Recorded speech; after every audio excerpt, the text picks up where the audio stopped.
Stick around. Also new tonight, a very different story we're following. Authorities fear ISIS may have assigned one of its top bomb makers to a deadly new mission, arming unmanned drones with miniaturized bombs, possibly with an eye towards civilian targets. Brian Todd has details on this emerging threat. Brian, tell our viewers what you're learning. Wolf, we've been speaking to a Western intelligence operative who spent several years working undercover posing as a terrorist. He, in fact, once was a terrorist himself. He's got new information on an ISIS bomb maker named Humayun Tariq, who he says might have figured out a way to evade security forces and attack large crowds at major events.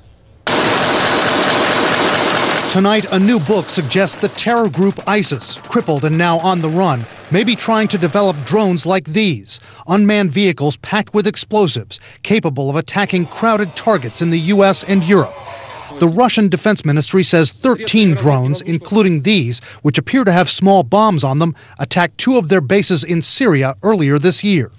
They are developing the capability of having drones that explode on impact. The discussion within the ranks is that they are going to use these in Western context against aircrafts, whether landing or parking or taking off, against sporting venues, against VIP motorcades. How does this man know? Ayman Dean once swore allegiance to Osama bin Laden and was at one time one of al-Qaeda's most accomplished bomb makers.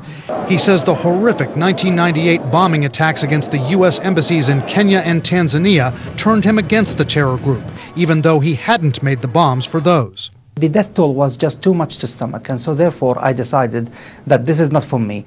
Dean then spent nearly 8 years working as a spy against al-Qaeda, undercover, deep inside the group, on behalf of British intelligence. In fact, Dean isn't even his real name. It's a cover to protect his identity.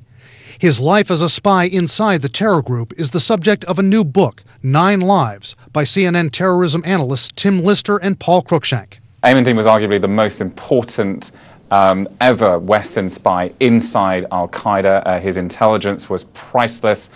His identity, one of the most closely guarded secrets in the history of British espionage. One of the book's key revelations is about the attempt by ISIS to turn drones into bombs, the handiwork, Dean says, of an ISIS bomb maker named Humayun Tariq. Dean says he and Tariq crossed paths in 2004, while Dean was working undercover against al-Qaeda. He calls Tariq a psychopath and says Tariq, who's from Britain, evaded British authorities twice. Tariq, according to the new book, is believed to have helped ISIS create laptop computer bombs, which could be disguised as batteries and taken on commercial planes.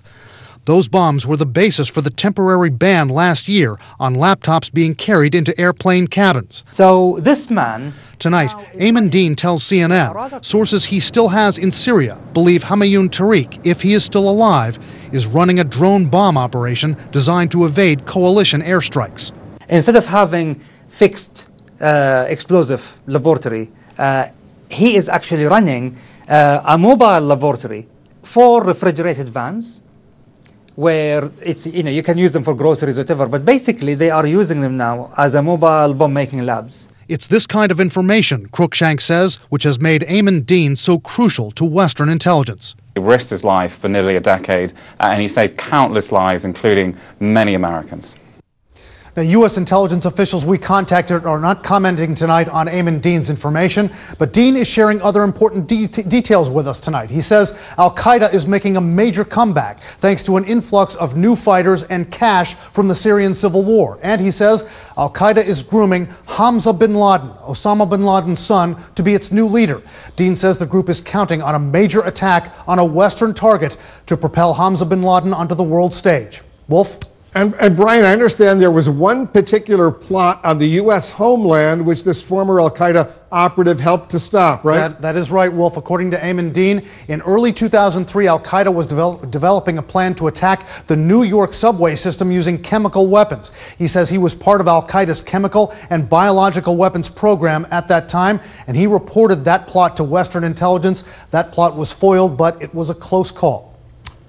Amazing information indeed. Brian Todd, thanks very much for that.